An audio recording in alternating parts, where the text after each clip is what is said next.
speaker, Professor Ulrik Fredrik Malt. He is a professor of psychiatry, director of the Department of Neuropsychiatry and Psychosomatic Medicine at Oslo University Hospital. And please don't be angry with me, I said something wrong. In 2012, he testified as an expert witness in the trial of Anders Breivik. So please. And your topic will be long-term psychiatric outcome with physical injury. Yes. There is a lot of young people here. Can you tell me your background? Are you psychologists, medical students, physicians? I'm asking. What about you? What are you? What are you doing? What? Linguistics? Yes. Okay. And you? Yeah, and you? Linguistics? Yeah. So you're mostly within the language area. Together with Milusa? You said you were? Medical students. Medical students, yes. And you? Linguistics also. Linguistics? Psychologist. Psychologist? Psychologist. Okay. So you are in that field. Okay, I need to know that before I start, you see, so I can adjust my presentation to your needs. Because the old people here, they are brain dead, you know, they cannot learn anymore. So we are talking to you, you are the future. Okay, let's talk a little bit about the long-term physical and social consequences of physical injury. And as you know, there will be, of course, well, what happens here? It's, oh, then we just turn it off again. So, Okay, fine. so. Fine. There will be, of course, physical changes following an injury, physical function. You will have perceived impaired health, decreased capacity to work, social contact, and things like that. I will not go into the details. What is perhaps more important in this specific situation is that we do have some behavioral consequences, not only the anxiety and the OCD. What is important is that some people have pain disorders, but it's also interesting that some maybe have more distress, being more careful, have increased use of health services, as you heard about. Others may actually end up having a risk-taking behavior, a kind of change in behavior. And of course, you have organomental disorders.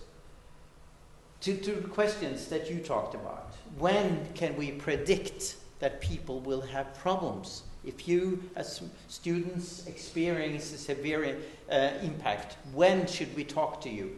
Of course, if we do prospective studies, we have done several prospective studies talking with people within hours after the accident and follow them for up to a year or two. And what you can see is basically, you will, if you have, do a very clinical, detailed assessment. We are talking to people. These are just the impact event scores, but we're talking to people.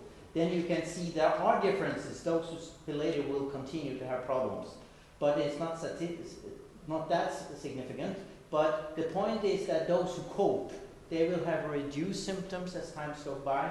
But these people actually will continue to have it. And based on our experience, I think we can predict pretty good those who will have problems about 4 weeks after the event. 4 to 6 weeks, we probably can do that. It is also true that you heard about that we can use scores in order to identify those who will have severe stress.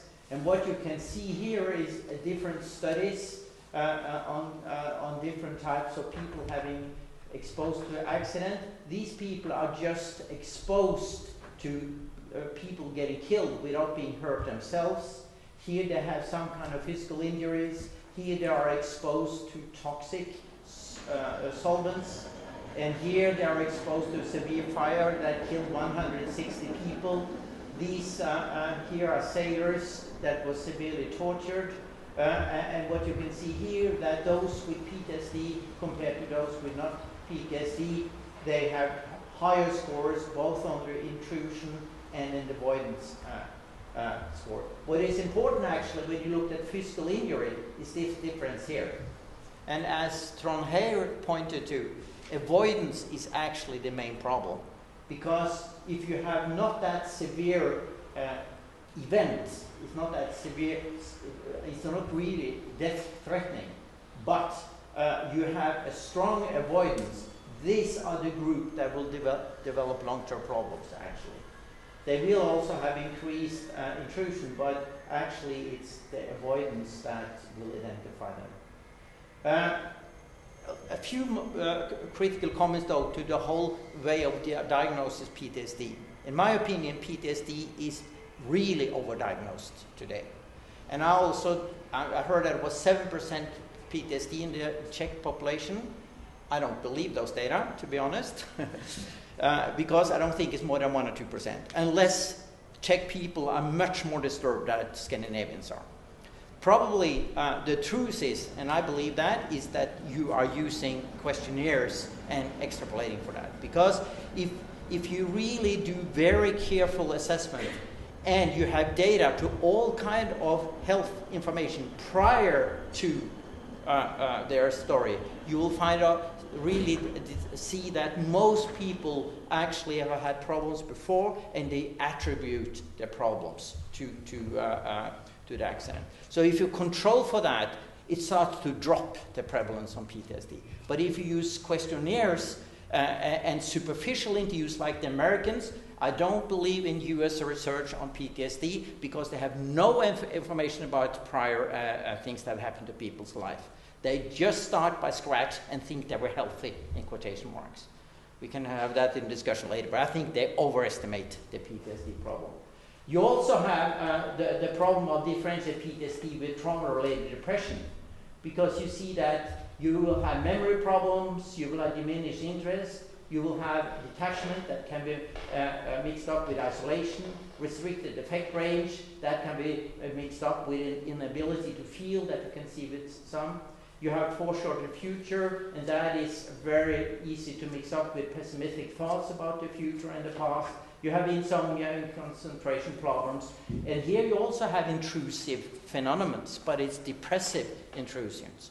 And if you don't do this very carefully, you will mix it up. And the problem is with interviews, you can get around it, but if you use questionnaires, like you said with your Romani people, for example, you will not be able to distinguish things like that. What about enduring personality changes? You talk about Eitinger. You probably know that, as far as I know, the only diagnosis in ICD-10, psychiatric diagnosis, that is conceptualized by the Czech-born person that studied here in Masaryk University is this F62 category.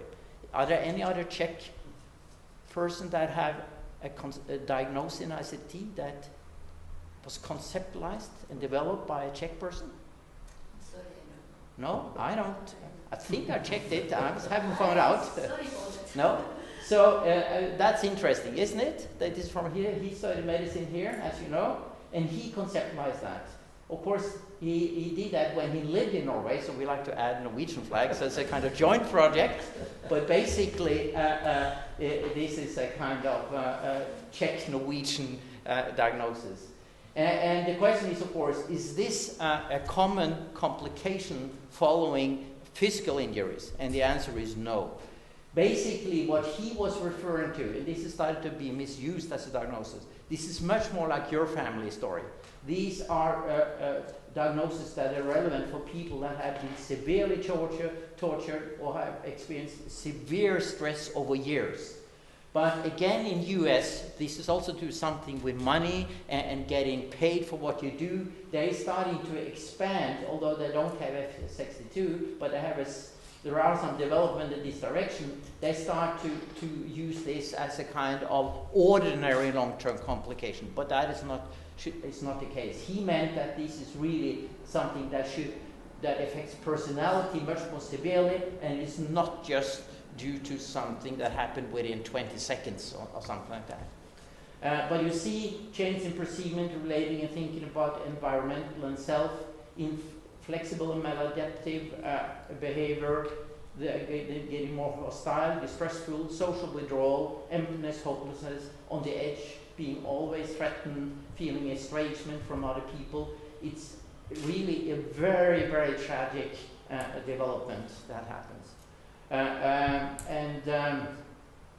So it is a reality, but it's not common, I would say, almost non-existent following ordinary traffic accidents, for example, as we have studied. What are the clinical? What would you as students, some of you are medical students and psychology students, what would you consider to be the main problem when you see a patient following a physical injury, following a car accident? How should you figure out, is this true that this person had a physical injury? Don't he or she has a physical injury? Do they have a mental disorder that is caused by this? What do you think will be the challenges?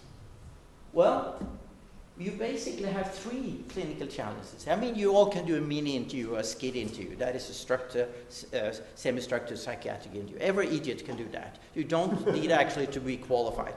So that is not a big job. The job is actually to detect, are the person affected neurobiologically? Is it true that there is a psychological injury? In case, what is it? And what about secondary events? Let's talk just a few comments about the neurobiology. It's very easy to mix up a psychiatric diagnosis with some kind of undetected biological injuries. For example, some kinds of physical injuries, particularly to the head, may actually hurt particularly the frontal or the temporal lobe areas. The only symptoms you get is actually attacks of being depressed, suicidal, anxiety, impulsivity, and it can mix up, for example, with this other diagnosis. And what we see not that seldom is that these are messed up by psychiatrists, physicians, and psychologists because they really don't have the knowledge. They don't know about this kind of injuries. And as long as the patient can walk and talk, then they say it's okay, then it must be psychology. So be aware that we always should not forget that we need to be both psychologists and medical doctors. And if you're just psychologists, we need that, but then you have to collaborate with a medical doctor. And if you're a medical doctor with poor psychological skills, you need to collaborate with a good psychologist. We need both approaches. Another example is head injury. Following head injury, you can have pain, startle responses, irritability, aggressiveness. You can have anxiety that can really be mixed up with PTSD, depression. You have fatigue, and exactly similar symptoms you can have at PTSD. If we then do research and we say we're interested in PTSD, you end up having this. If you're interested in neurology, you end up having this. Who is right, who is wrong? And here you see the problem with a lot of the research for the time being. Every believers group have their own way of doing research, and they don't care a damn about the other alternatives. And that's also some of the problem with the PTSD things you have been doing, and also what I've been doing, that we don't have enough good data to control for alternative perspectives. And that is a problem with the current PTSD research. So we need much more comprehensive research. So the first clinical challenge is that when you ask your somatic colleagues, have you ruled out that this is that there is after all a physical injury? Never believe them. That's a lesson we have learned. Never believe them. They probably are right. But based on our data, you know how many percent have physicians, that is surgeons, neurosurgeons, overlooked pathology? Can you guess? What about the medical student? Can you guess? You don't learn that at school, so I'm not supposed to you to know the answer. But how often do you think they miss it if it's not severe? Obviously. In percent. Just make a guess. Be brave, make a guess. 50%. Yeah, you're into it. It's very frequent. Based on our data, 25%. But that's serious.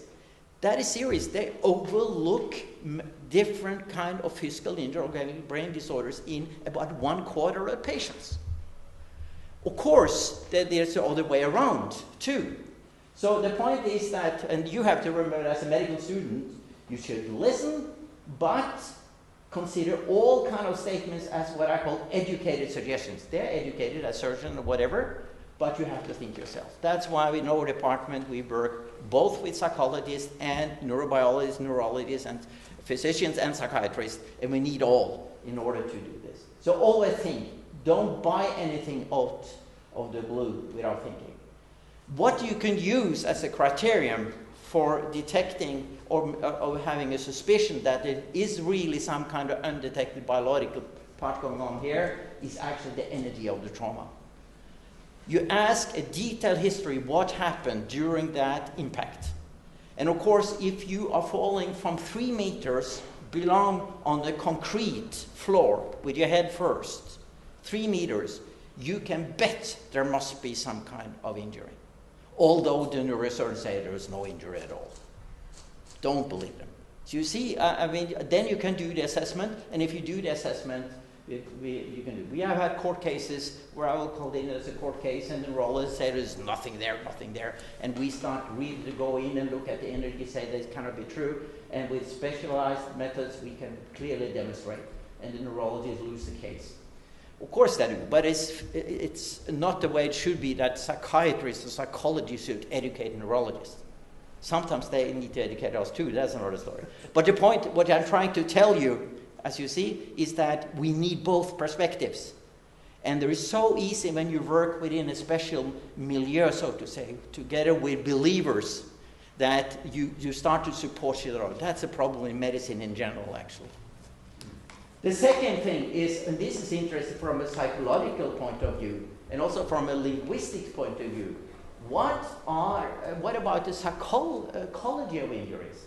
And then it's interesting that what probably means most is if you have injuries that change the face, the skin, or of course the function. And the crucial, what you can see here is identity, and that is subjective. Actually, if you look at body dysmorphic disorder, as you know that people go to plastic surgery because they want to fix their nose or whatever, you can see this almost inverse correlation between objective assessment of change of face and the level of distress. So it's highly subjective, this kind of case. Meaning that we cannot, as psychologists, we cannot, as psychologists, psychiatrists, or physicians, just being objective. We have to ask, what does this mean for you? And remember that face is not only for identity, it's for communication. And also for sex. I had one person, she had a small scar here on the thigh.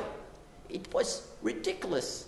But to her, it had ruined her sex life. But it turned out that the thighs has been so important for her imagination as being an attractive woman. I use an example as a woman. Do you think that males are less sensitive to injuries to face and skin? No, you're right. They're not. They're just as what you call narcissistic or sensitive and things like females are. So you have the same thing here. And then, of course, you have function, and here you have to ask about the psychological function. I had one person, for example, who had a minor knee injury, and he was severely depressed and said he had PTSD, in quotation mark. It turned out that his identity was very associated with playing football, and when he was not able to play football the way he did, it turned out that this was, for him personally, a disaster. So then we have to work, of course, psychologically with this way of having identity associated with this kind of function. So remember, the psychology of injuries, that is a subjective one. We cannot just rely on the objective one. Then, of course, we have the secondary events, and that's always very often forgotten. But the point is there, of course, that if you look at prospective studies, these are just 100 car drivers, train drivers that we follow for a year, and what we looked at was those who developed what they said was mental disorders due to the accident. When we actually looked in detail, it turned out that the problem for many of those people were not the accident. It was one part of the accident was psychologically, and mostly it was that he was a middle-aged driver that ran over a young man or female at the age of their son or daughter, and then they had a lot of psychological conflicts that they had before, and now they had killed one, you see, and then you have the psychological conflict. That was one. And secondly, it was actually the press and the media. The more exposure they got, the worse it was, and it was also the distress actually by the workplace and people, you know, trying to talk about it and try to figure out do they have the responsibility and things like that. And that actually was just as important in some cases as the accident. So always ask about secondary events. What about treatment? Well, the first question is, can we then believe in the research that has been published on PTSD? In my opinion, to some extent, but not completely. So you see, I'm maybe more skeptical than my colleagues here. And the reason is, first, almost all studies have very sufficient data. That's particularly in the United States. They underestimate what you told about, the inaccurate memories. And what actually we're talking about is positive growth that you talk about. If you use the Lazarus ways of coping checklist, for example, that are actually based on the coping theory, you know, that is positive thinking. If you do this prospectively, as we have done with 110 subjects from within hours and follow them for 1 to 2 years, it turns out that those who tick most coping, they have most problems before and after. They tick so-called positive coping. But the point is that when you tick all this coping, it means just that you are not able to cope, so you tick everything. And then you end up in those scales, you know, these growth scales to have all kind of process, but it's actually nothing to do with growth. It's actually failure actually to have had what I call normal coping. So I think in the post-traumatic growth scales, you have a validity problem. And I also think we have a validity problem when it comes to the post-traumatic stress. It's actually what you suggest when you look at the health behavior. For many people, it's pre-traumatic stress that just continues, and then you have actually attribution. Most studies, in my opinion, underestimate attribution. And that is exactly what you thought the Romanis as well. Yeah. Also, I would say that the DSM-4 and to some extent also ICD-10 are over-inclusive. And of course, whatever you do, if you use questionnaires, you will have much larger numbers. The point is that this means that as a clinician, when you should treat people, you should most likely have some kind of grain of salt when you use so-called empirical studies to guide your treatment. So, what do we know about predictors? Because that's what you have to attack to some extent. First, all studies, as far as I know, find that pre-traumatic personality is important.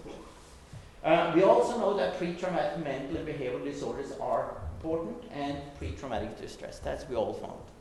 The point is, of course, that can be difficult to handle following disaster because it's difficult to treat that. So you probably have to deal with it, but that will be the second step. You have to start where the patients are, and they attribute it to the disaster or to the accident, to the physical trauma, and you start there. So the second thing is, of course, sustained helplessness during the impact, severe threat. These are the things that you also heard for the tsunami. So what is actually probably the best way to do assessment and then to do treatment is actually to start to address this from a psychological point of view, try to put it into perspective the same way you did when you were in Thailand. And when that is done, you have to move and look at the previous factors and start to address them as well, so they can help to put this thing into perspective. So to sum up, I think it's crucial that you have a good history, and you need to look at the person's history. If you start just by the accident, as most US studies does, you are actually wrong off, I think. You have to identify vulnerability. You have to have a goal-directed somatic examinations. You must, from a psychological point of view, always target avoidance, because avoidance is the major problem. If there is no avoidance, just intrusion, it's much easier to handle from a psychotherapeutic point of view. I also think that we underestimate the role of others. I have seen patients that were intreatable, and then it turns out it was because their relatives have some kind of fantasies about ideas of what was going on, and we were able to handle that, it disappeared. And when we do whatever we do here, we should remember that we also can do physical approaches. For example, we have had patients with chronic pelvic pain where we did actually a Mensendick type of intervention published in American Journal of Gynecology Obstetrics a couple of years ago in order to reduce also the physical part. I think it's wrong what we do, that some do psychotherapy, some do psychopharmacology, some do physical approaches. We have to have a target symptom approach, and we have to choose, depending on the person, what is all right. And if you want more details, it's written in my chapter in the Oxford textbook of psychiatry. Then the question is, what about all these neuro things that is going on? I mean, if you said that, you was nice to say that the Hirsch factor of Eitinger was 9. You have to remember that, I don't know if that tells you something, but that is actually very bad. Every mediocre researcher today can have a Hirsch factor of 15 or 20. But the point is that in his times, you didn't publish that much, it was different. So if he had lived today, he probably have had 70, I would guess, in Hirsch factor, something like that. Because then he also had added some kind of this. So you don't look at the Hirsch factor, you have to look at the impact, what he actually did. And then you have to see that you have a lot of these data coming up. But the point is again that this is very sophisticated. For example, we do it as well. We have done neurogenesis and looking at telomere length. We do epigenetic studies, and now you know that the latest is that you can take a skin piece and you can grow them to new stem cells, and you can use those neurons will function the way that your brain neurons function, and you can use those as a model to test the impact of traumatic stress, for example. It was just published in Science, I think it was 2 months ago, this new method. So it's really sophisticated. However, keep in mind it gives you high Hirsch factor, but it doesn't help you when you treat the patients. So I think I will end by saying that whatever we do, we must remember that although we have all kind of high-tech methodologies today that we can use, still the crucial thing when you look at mortality and morbidity after excessive stress, and we should help people, is actually to talk to people. And you have to talk it, but you also have to have the group perspective. This was taken when he was freed in April 1945. You can recognize him here with some of the Norwegian groups. He is, to some extent, smiling, a little bit at least. I found that he was, in a way, optimistic. Behind the scene, he didn't talk much, that's true, but I had some serious conversations with him where I started to interpret some of his stories about his childhood, and made some comments from a psychodynamic point of view. And that opened up actually a lot of perspective. And I think the reason that he ended up surviving psychologically, although he was traumatized, he was definitely traumatized, I think that was his ability to also have this kind of perspective that also went to the group, to put it into the concept that he didn't only individualize trauma. And that's also some other problem, I think, with some of the research. They turn it out to be a one-person problem. But trauma is always existence within an environment, so we have to deal with the whole issue. And I think that questionnaires is good, but don't forget to talk with people. That is the start and that is the end. Thank you.